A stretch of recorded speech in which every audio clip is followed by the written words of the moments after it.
Oke, halo teman-teman sekalian. Selamat datang lagi di video Godot Game Space. Oke, pada video kali ini aku akan memberikan pengenalan tentang scripting menggunakan GDScript di Godot. Oke, oh ya, nanti kalian buka project yang kalian buat kemarin. Ya, aku juga pakai project yang aku buat kemarin di video sebelumnya. Dan kita langsung aja ya. Oke, kemarin kan kita sudah membuat player dan juga level. Oke, di sini kita akan fokus pada player saja, namun masih ada hubungannya nanti pada scene level ya. Kita rapikan dulu, ini tile map kita hapus dulu, tidak penting. Terus sprite 2D kita hapus dulu karena sudah ada player di sini. Kita save dan kita masuk ke player. Oke. Di Godot ini kita menggunakan GDScript. Dan cara untuk menambahkan scriptnya, kita pilih node yang akan dimasukkan script. Untuk menambahnya kita tekan ini, attach a new existing script to the selected node. Kita tambahkan. Nah, ini ada window untuk membuat script.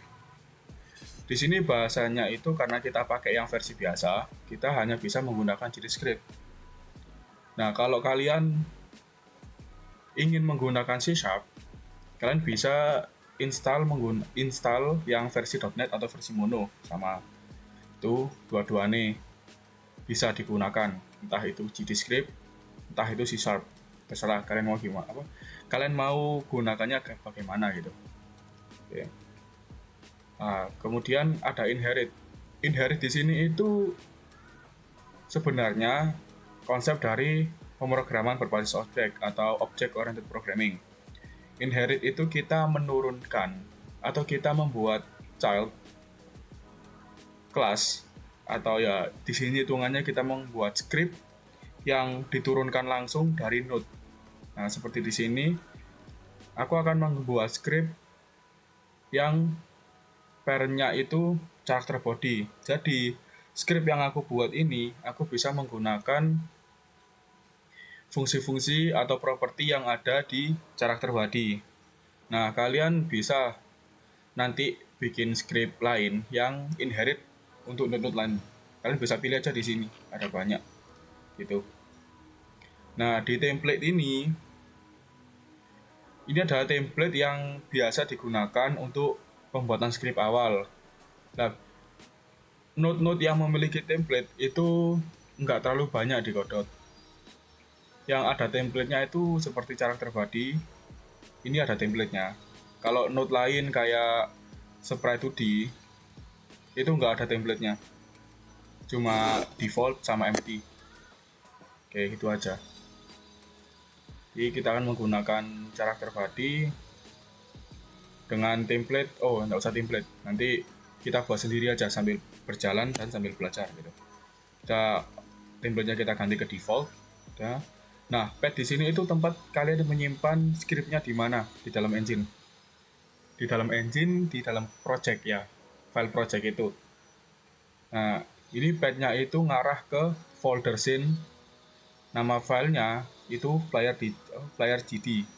Nah, kita bisa pindah, kita bisa set lagi penempatannya itu dengan menekan tombol folder ini. Nah, ini kan masih di scene. Terus kita naik. Nah, kita bikin folder baru aja namanya script. Biar kita bedain antara script dan scene gitu. Sip, kita open. Ya udah. Posisinya udah di folder script dan namanya itu player GD. Oh. Oke, kita create. Nah, ini tampilan ketika baru pertama kali membuat script baru. Oke, aku jelaskan pelan-pelan ya. Ini di paling atas ini itu extends. Extends di sini itu hitungannya gini. Script ini itu mengambil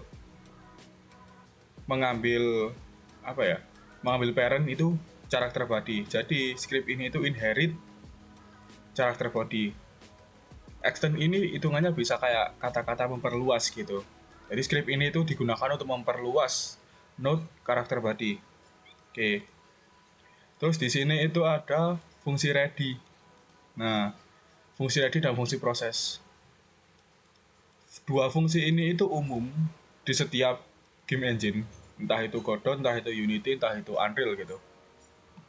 Fungsi ini umum dan fungsinya itu sama kayak ready. Ready itu digunakan sebagai inisialisasi awal nilai pada script gitu. Dan ready ini itu dijalankan sekali ketika gamenya running gitu. Jadi sekali doang, udah nggak dijalankan lagi. Sebaliknya, yang proses ini itu dijalankan terus menerus sampai gamenya itu dihentikan. Jadi hitungannya ini bagian untuk ngupdate setiap hal yang ada di game gitu. Oke, kita coba ya, kita tes apakah benar memang ready itu menjalankan sekali dan proses menjalankan berulang kali. Oke. Kita bikin fungsi namanya print. Nah, print di sini itu digunakan untuk menampilkan atau ngeprint kata-kata yang akan muncul di dalam debug log. Ready function dijalankan sekali. Terus kita start.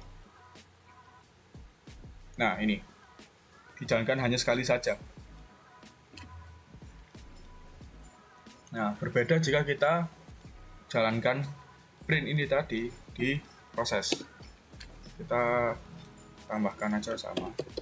Kita lagi print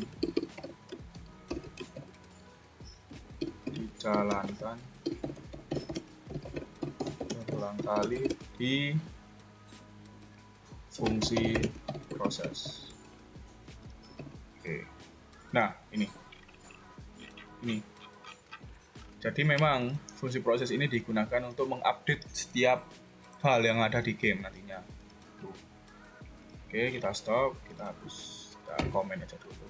Nah, untuk komen ini mungkin di bahasa pemrograman lain itu kalian bisa menggunakan dua garis miring gini. Namun kalau di GDScript itu karena inheritnya itu Godot, bukan Godot, diambil langsung dari Python, kita menggunakan ini tanda pagar untuk membuat komentarnya. Kita lanjut ke variabel. Jadi di GDScript ini itu ada dua jenis variabel, yaitu ada variabel biasa yang nilainya itu bisa kita rubah selama game berjalan.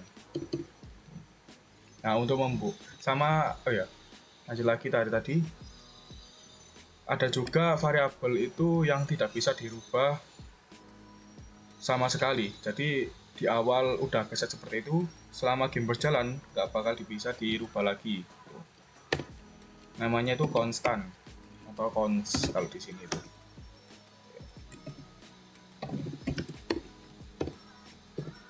Dua-duanya berbeda. Nah, untuk yang speed sama speed ini itu cuma penamaan saja, identifier saja. Jadi nggak terlalu pengaruh. Yang bakal pengaruh itu ininya, keywordnya, var atau cons. Untuk speed ini, di sini karena memang tipenya itu untyped language, jadi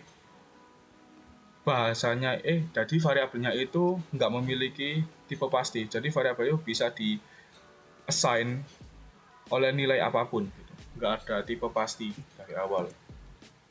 Untuk speed ini kita gunakan saja float. Jadi kita set bahwa variabel ini itu bertipe float dan kita kasih nilai awalnya gitu, misal 100 gitu. Nah, speed sama yang konstanta ini itu kita set ke float juga dan kita nilainya ke 100. Nah, Terus kita coba tes di ready, karena ini jalankan sekali. Jadi misal aku ingin merubah speed itu dari 100 menjadi 120, tinggal panggil aja speed sama dengan 120, normal, nggak ada masalah.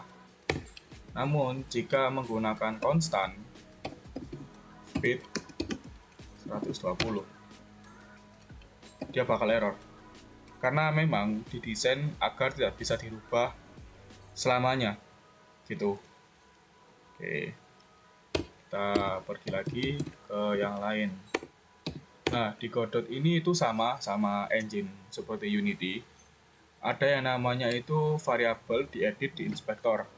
Nanti di sini tuh bakal muncul variabel yang khusus dari script yang kita buat.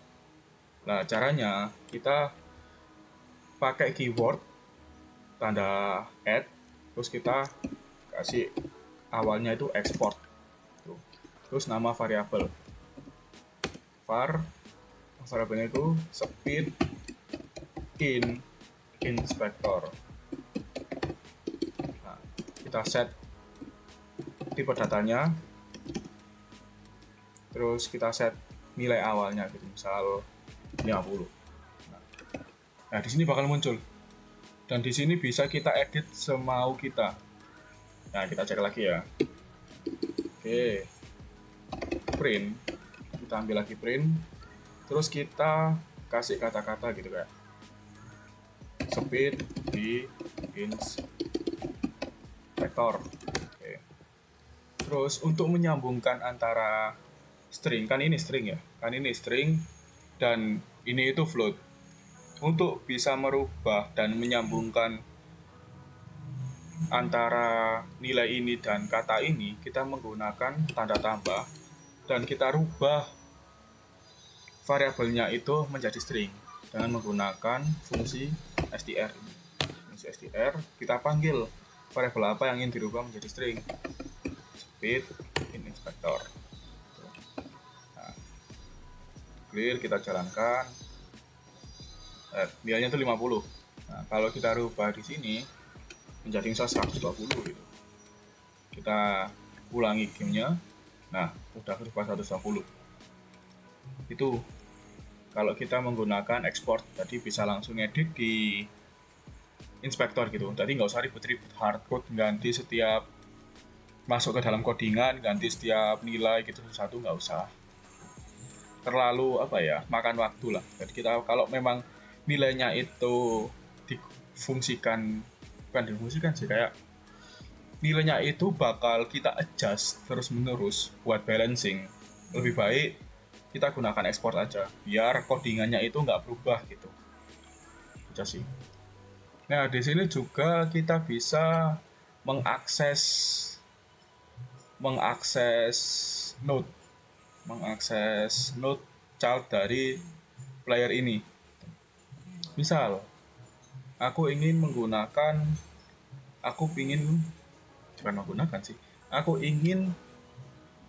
mengedit atau mengatur node sprite 2D di dalam script player ini. Kita tekan ini sprite 2D, terus kita drag saja ke dalam script. Terus sebelum kita lepas, kita tekan tombol kontrol dulu, terus dilepas. Nah, di sini ada onReady. OnReady ini tuh sama kayak ready, cuma lebih simpel aja dan lebih merujuk langsung ke node-nya gitu. Jadi di sini itu kita meredikan sprite 2D dengan tipe datanya itu kelas sprite 2D dan nilainya itu node sprite 2D. Jadi hitungannya ini udah bisa kita gunakan kalau memang kondisinya sudah seperti ini gitu. Misal aku ingin merubah sprite 2D ini itu, ingin merubah visual ini itu menjadi merah gitu. Lah, kan cek aja di sini di inspektor. Misal aku ingin merubah jadi merah gitu. Aku akan masuk ke canvas item visibility. Di sini ada modulate. Nah, kalian hover aja, terus kalian cek, oh modulate itu propertinya modulate. Jadi Sprite 2D ini bisa menggunakan properti modulate dari kelas canvas item. Ya tinggal kita gini aja mengaksesnya. Sprite 2D modulate ini udah ada, kalian tinggal titik aja modulate. Nah sudah ada, terus kalian set warnanya apa. Misal kita menggunakan class color ya, class color. Nah terus kita ganti warnanya menjadi apa, rosy brown, coba brown aja. Nah kita save, terus kita running lagi. Nah berubah itu. Kita bisa memanipulasi node menggunakan script juga. Dan kita lihat apa yang kita ingin manipulasi. Misal, kita ingin memanipulasi posisinya gitu. Dan manipulasi teksturnya misal. Oh, kalau pada area ini bakal ganti tekstur gitu. Bebas. Di sini kalian bisa berkreasi semau kalian bisa coba-coba aja menggunakan apa ya, data-data di inspektor ini, terus kalian coba di dalam script itu bebas. Sama kayak collision shape juga. Di sini collision shape itu bisa kalian matikan. Bisa kalian matikan di disable atau bisa dijadikan one way collision. Tuh, jadi collision satu arah doang. Tuh, kalian bisa ngatur apapun yang ada di data node ini di dalam script. Asal node-nya itu kedefinisi di dalam script gitu. Ini untuk cara yang on ready. Kalau cara yang export itu bisa aja kita bikin export var sprite in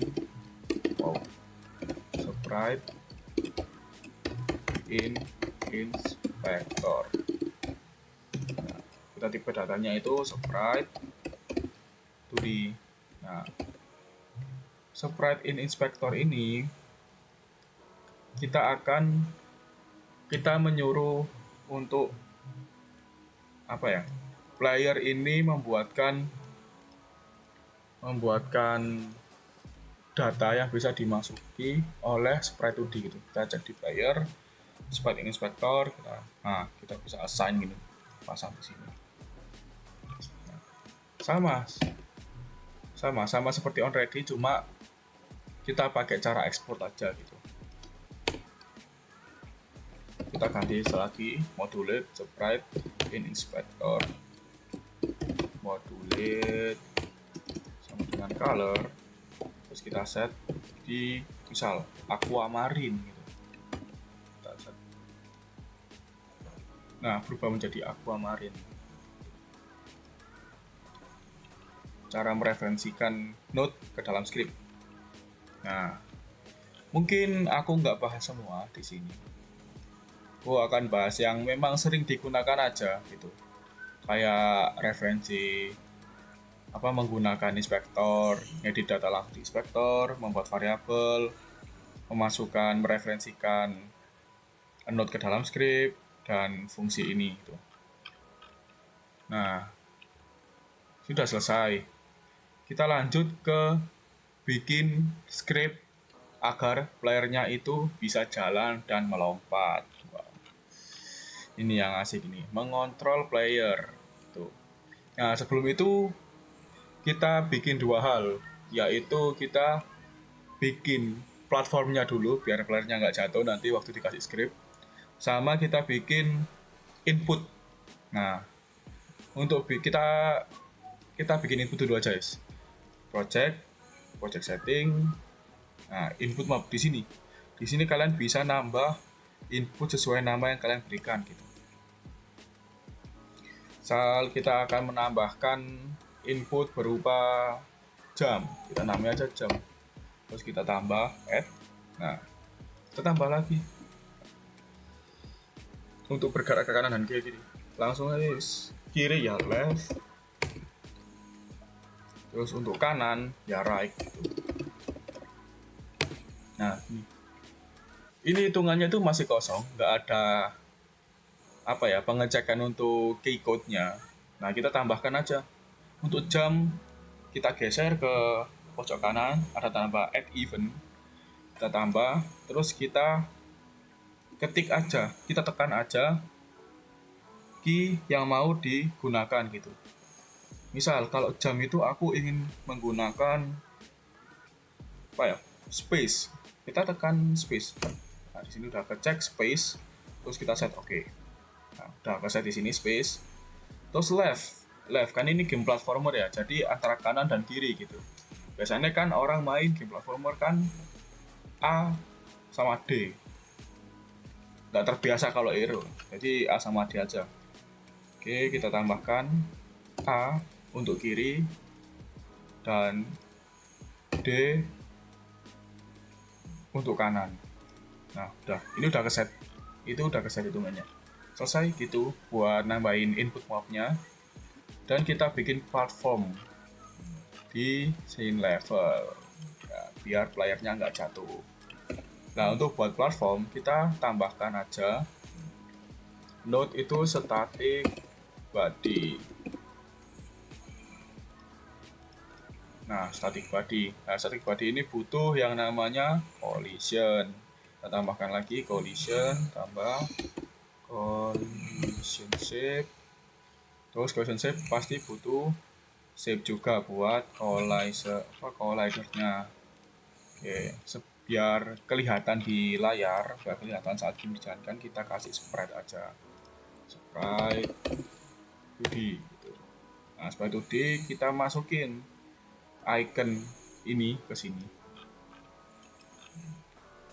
Terus kita tarik ke sini biar kelihatan koleksinya.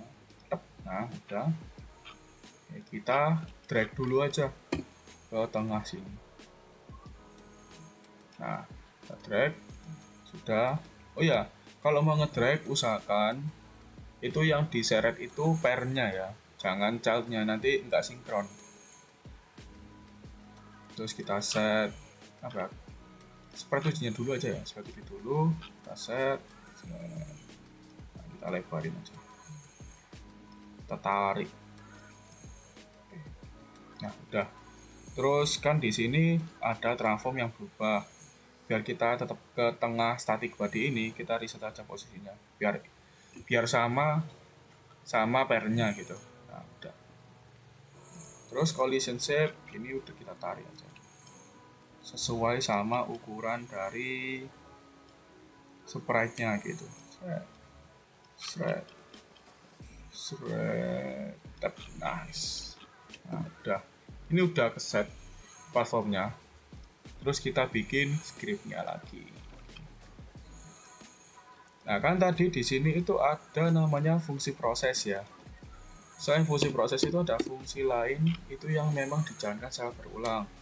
Namun itu digunakan khusus untuk pemrosesan fisika gitu, kayak kecepatan, gravitasi gitu dan lain-lain yang berkaitan dengan perhitungan fisika. Itu namanya fungsinya itu physics body, physics proses ya, physics proses lah, physics body sih, salah physics proses gitu. Nah, physics proses ini akan menjalankan game secara berulang, namun juga dengan perhitungan fisika juga, biar lebih presisi lah gitu. Nah, kan ini karakternya itu butuh gravitasi ya. Nah, gravitasinya itu kita bisa buat di sini di fungsi physics proses. Untuk membuat gravitasi, awalnya kita akan mengecek apakah karakter itu ada di tanah atau tidak. Kalau memang berada di tanah, berarti gravitasinya berhenti. Kalau ada di atas tanah atau melayang, bakal gravitasinya itu jalan. Ya, kita pakai logika itu aja. Jadi if kita sini pakai not untuk merubah nilai gitu, kayak ya kondisi gerbang logika lah, not, or, and. Not, if not, di sini ada fungsi bawaan is on floor. Jika bukan di tanah, maka kita ambil property velocity Terus kita tambahkan fungsi gravitasi. Sudah, fungsi gravitasi namanya get gravity. Nah, ini get gravity. Jadi fungsinya itu menarik nilai gravity kemudian dimasukkan ke dalam velocity. Nah, jika memang tidak berada di tanah, maka velocity akan ditambahkan oleh gravitasi gitu. Nah, ketika dijalankan seret. Oh iya, lupa. Nah, karena kita menggunakan velocity ya, kita harus menambahkan fungsi lagi di paling bawah, itu namanya move and slide, biar velocity-nya itu bisa ke-apply gitu, bisa jalan. Coba lagi, move and slide ya. Jangan lupa ini ditambahkan. Tambah set. Nah, wow, cepet sekali. Nah, karena itu tadi kayak cepet banget, nggak ada apa ya, kayak nggak ada delay sama sekali gitu, nggak ada efek smooth gitu. Kita tambahkan, kita kalikan delta. Delta itu apa? Ya, intinya dia kayak pemrosesan per frame yang tergantung dari komputer kalian masing-masing. Itu intinya. Tapi kalau kalian memang penasaran lebih lanjut apa itu delta, kalian bisa pelajari sendiri. Intinya ini kayak pemrosesan atau nilai per frame yang sesuai dengan komputer kalian. Itu aja. Kita jalankan. Nah, tuh udah jatuh. Anjay. Jatuh coy. Gas, lanjut. Tadi kita udah ngeset gravitasi di karakter. Terus kita ingin ngeset apa ya? Jam. Karakternya itu bisa lompat. Nah, kalau bisa lompat kita bikin variabel baru. Kita pakai export aja ya, biar bisa di set di inspektor. Export var jump force. Tipe datanya pasti float. Nah, kita set nilainya awal itu misal berapa ya? 300, 400 gitu. 400. Nah, itu. Terus apalagi kalau selain lompat kita bisa berjalan pasti kita butuh kecepatan dari karakter ya. Ini hapus saja nggak apa-apa. Biar nggak bingung, kita pakai yang ini, terus kita pakai yang ini. Nah, untuk yang inspektor kita ganti aja menjadi speed itu biar nggak panjang-panjang. Terus yang variabel yang bukan inspektor, yang bukan di export ini, itu kita hapus saja nggak apa-apa. Konstantannya juga nggak dihapus saja nggak apa-apa, nggak terlalu penting kok. Oh ya, karena ini ganti nama jadi ya hapus saja nggak apa-apa. Ini cuma ngetes doang. Nah, ini udah kesenilainya 50. Oke, dua variabel ini udah keset gitu. Langsung ke codingan selanjutnya. Tadi kan kalian udah bikin input kan. Nah, kita aplikasikan inputnya di sini. Jadi, logikanya gini.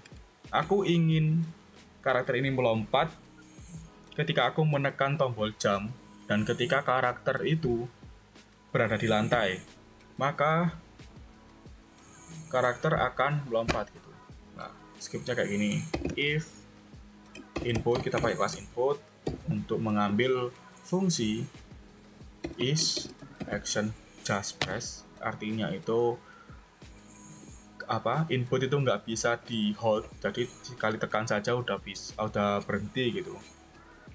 Kita pakai jump dan kita tambahkan kondisi lain jika emang berada di lantai atau di tanah. Kita tambahkan n. Nah, input is action just press, n is on floor. Nah, jadi ini yang tadi aku omongin, logika ketika aku ingin menekan tombol jump dan karakter itu masih ada di tanah, maka aku bisa jump. Nah, masukin di code-nya seperti ini. Tuh. Terus aku tambahin logika nih. Kalau tambahin logika gitu, saya ambil velocity-nya, kan yang diaturkan velocity. Kita velocity y, karena kita memang mengatur sumbu y kan, sumbu y bukan ke atas kan, ke atas bawah gitu, kita atur sumbu y. Terus kita kasih sama dengan, terus nilai tadi itu kita masukkan nilai jump force tadi. Nah, tuh. Oh ya, jangan lupa di Godot ini itu khusus untuk sumbu y ya, khusus untuk sumbu y. Ke atas itu minus, ke bawah itu plus. Gitu. Pengaturan seperti itu. Aku nggak tahu kenapa di engine ini tuh kebalik. Tapi ya udah ikuti aja gitu. Nah, karena ke atas itu plus, maka jump force ini nilainya tuh harus bukan kok, ke atas itu plus. Nah, ke atas itu minus, ke bawah itu plus. Karena memang ke atas minus, maka nilainya itu harus kita kasih min biar bisa ke atas. Nah, kita set. Nah, turun, terus kita press space. Nah, lompat. Lompat coy. Nah, lompat. Oke. Twing. Oke, lanjut. Kan tadi udah lompat sama gravitasi. Tinggal satu lagi, yaitu bukan. Berjalan ke kanan dan kiri. Oke. Ya, kalian selain bisa buat variabel di atas sini, di luar fungsi, kalian juga bisa bikin variabel di dalam fungsi gitu. Tinggal tulis saja var keywordnya, terus nama variabelnya apa. Kalau aku buat movement ini, aku kasih direksi aja, direction. Terus kalian bisa bebas tipe datanya kalian tulis kayak gini, float gitu, atau langsung aja. Nah, ini bocorkan, jadi hitungannya nilai yang dimasukkan pertama kali itu yang menjadi tipe datanya gitu. Nah, kita lanjut lagi, kita ambil input, kelas input buat ngambil nilai kanan dan kirinya. Kita pakai get axis, kita ambil axis, get axis. Nah, get axis sendiri ini itu akan membutuhkan dua parameter, yaitu negative action, string name, dan positive action. Tipe datanya string juga. Tuh. Negative action itu negatif 1, positive action itu ya positif 1. Tapi dua-duanya ini diambil dari inputan, tapi keluaran nilainya 1. Tuh. Nah, jelasinnya gimana? Semoga kalian nggak bingung gitu. Kalau bingung kalian tanyain aja, nggak apa-apa. Kalian jelasin di chat, di Discord, GameSpace, ya kalian tunggu aja itu. Ini untuk left, ini left, untuk right. Ini udah. Jadi aku ingin menginputkan nilai min 1 untuk ke kiri, aku tekan left. Kalau aku ingin menginputkan nilai 1 untuk ke kanan, aku tekan right. Nah, terus kita ambil buat kondisinya lagi. Ketika nilainya itu bukan sama dengan 0, maka bisa berjalan. Kalau memang nilainya sama dengan 0, maka berhenti. Kita atur aja velocity-nya. Tapi kondisinya itu kita pakai direction. If direction bukan not sama dengan tanda seru ini not, terus sama dengan bukan 0. Direction bukan 0. Maka ketika direction bukan 0, maka velocity kita pakai sumbu x karena horizontal. Velocity sama dengan direction tadi, arah tadi yang nilai keluarannya 1 dan min 1 dikalikan sama speed. Nah, ini udah karakter bisa jalan. Tuh. Terus untuk kondisi berhentinya kita langsung pakai aja else gitu. Ketika memang nilainya itu sama dengan 0, maka velocity x sama dengan 0 aja. Nah, sudah. Kita cek, ces. Wih, pelan banget coy. Oke, tadi mana player? Player. Oh, ini. Player, kita ganti ke berapa enak ya? 250. Besar banget. Guys, gas, nah ini, wih, udah bisa basic control karakter, wih.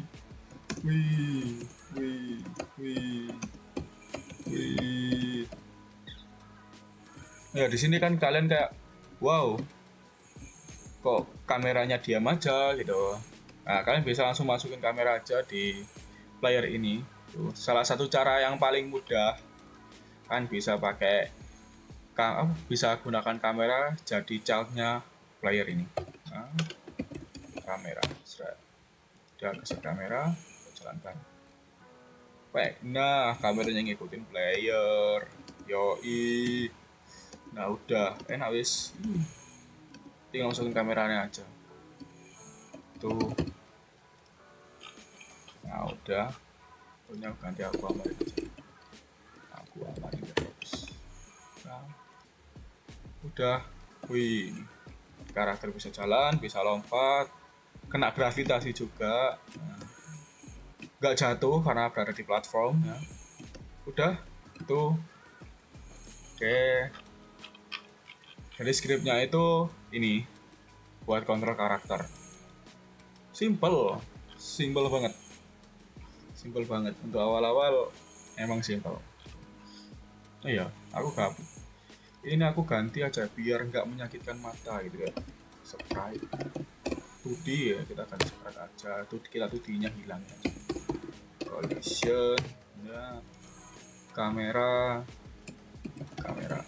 Nah udah, bacakan. Error. Error.